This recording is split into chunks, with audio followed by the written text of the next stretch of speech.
किसान की जालिम पत्नी। कैलाशपुर गांव वैसे तो बहुत खुशहाल था। इस गांव में एक किसान बहुत ही दुखी था, विनोद। हे भगवान, तुमने मुझे ऐसी जिंदगी क्यों दी? इससे अच्छा तो मौत ही दे देता।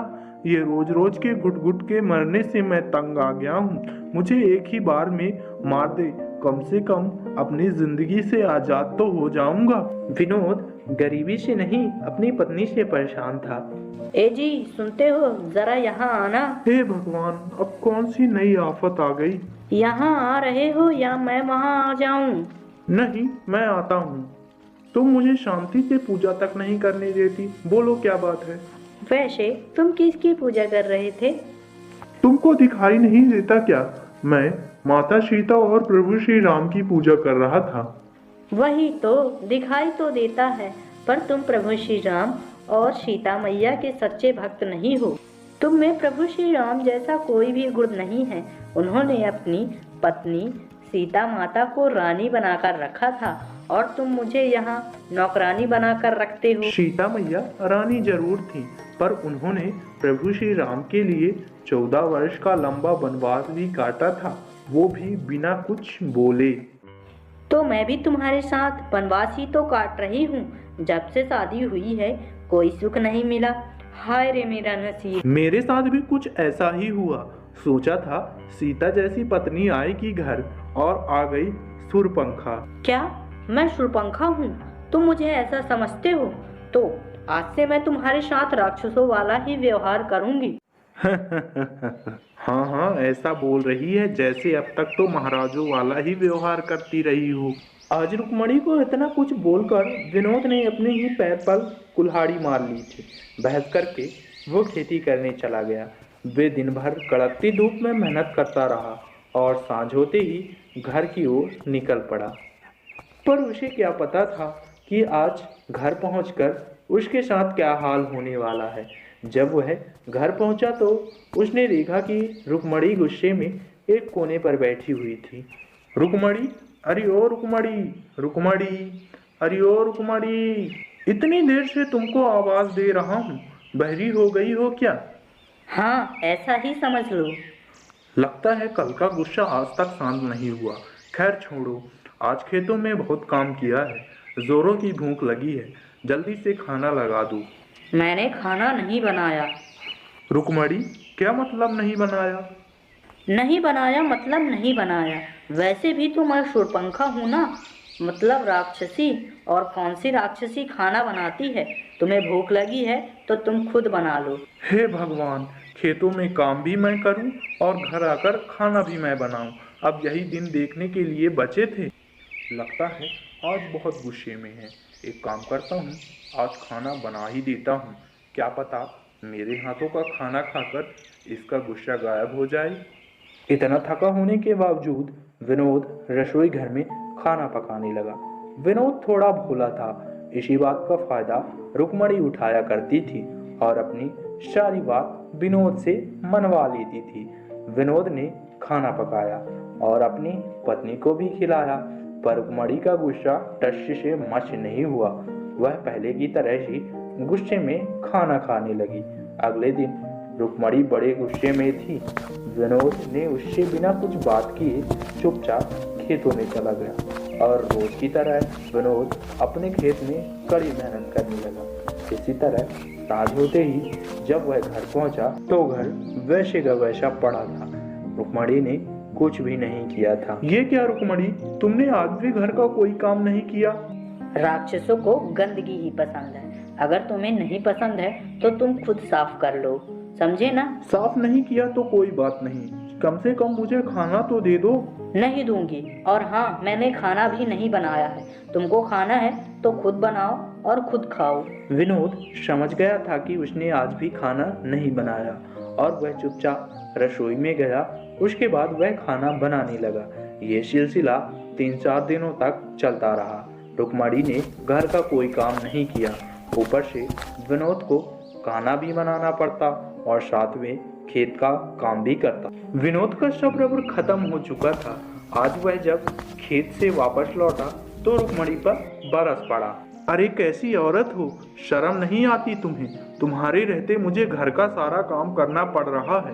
क्या तुम्हें इसीलिए ब्याह कर लाया था मैं? हाँ हाँ, मैं औरत कहाँ हूँ, मैं तो राक्षसी हूँ ना, राक्षसनी। और राक्षसनी तो ऐसा ही करती हैं और ऐसी ही होती हैं।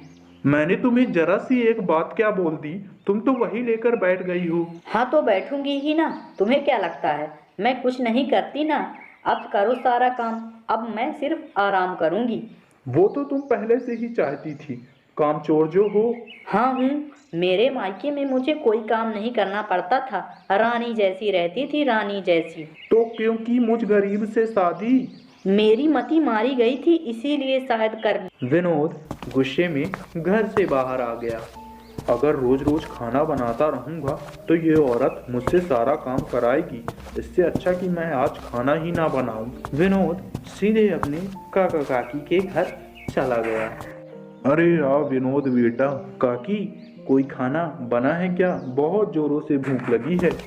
विनोद की काकी ने विनोद को खाना दिया। विनोद ने पेट भर के खाना खाया। क्या बात है विनोद बेटा, तू तो ऐसे खाना खा रहा है जैसे कई रोज से खाना ही ना मिला हो। अब आपसे क्या छुपाऊं काकी, क्या बताऊं, रुक्मणी को फिर से भूत सवार है। कुछ ऐसे गुस्से में शूर्पणखा क्या बोल दिया, वो तो उसी को लेकर बैठ गई। कहती है मैं राक्षसी हूँ और घर का कोई काम नहीं कर रही, खाना तक मैं ही बना रहा हूँ। हे भगवान, ये लड़की भी ना कितनी बेकार है। तभी विनोद का चचेरा भाई चंदन घर आता है। और आप तो जानती है ना काकी, मैं कितना अच्छा खाना बनाता हूँ। कभी मसाला ज्यादा तो कभी नमक ज्यादा। कई दिनों से अच्छा खाना नहीं मिला। बेटा विनोद, तू ऐसा क्यों नहीं करता? तू उससे माफी मांग ले, शायद इसी में तेरी भलाई है। हर बार विनोद ही क्यों माफी मांगे? विनोद इतना भोला है, इसी का फायदा उठाती है वो चुड़ैल। सही कहा काकी आपने। इस बार मैंने ठान लिया है कि मैं अपने खुद से माफी नहीं मांगूंगा, चाहे वो इस बार मायके ही क्यों ना चली जाए। रुक्मणी को ऐसा लगता है कि वो मेरे बगैर सुखी जिंदगी जी सकती है। भैया, आपका ये हाल सुन के मुझे खुशी है कि अब तक मेरी शादी नहीं हुई। चुप कर नालायक, एक तो वो दुखी है, ऊपर से तो उसका मजाक बना रहा है।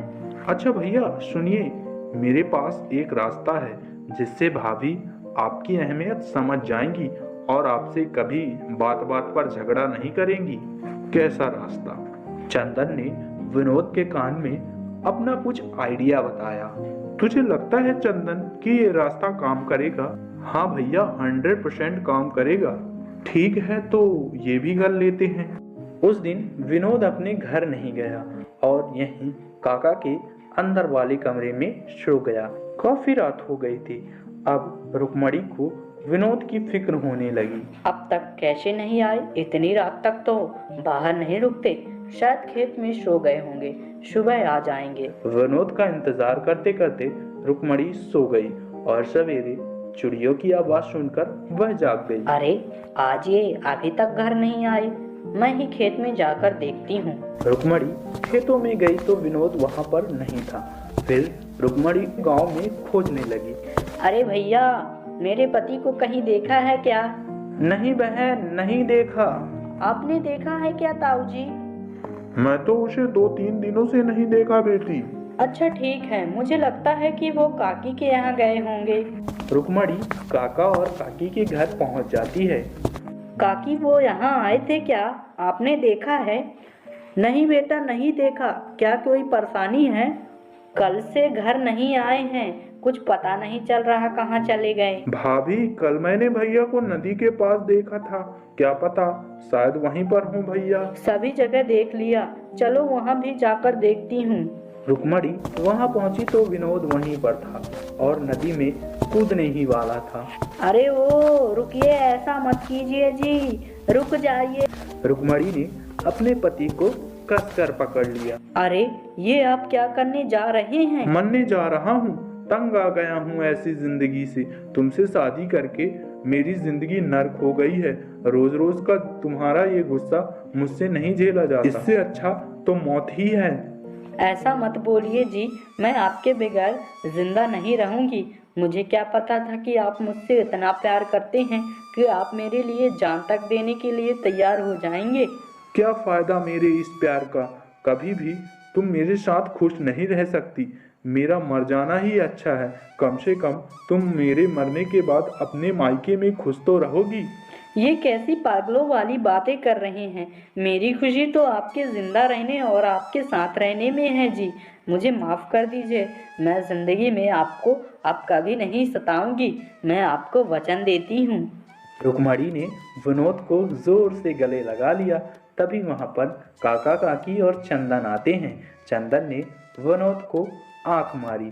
उनका प्लान काम कर गया था और पूरा हो चुका था। उस दिन के बाद से रुक्मणी ने कभी विनोद से झगड़ा नहीं किया और वह सुखी से अपने घर में रहने लगे।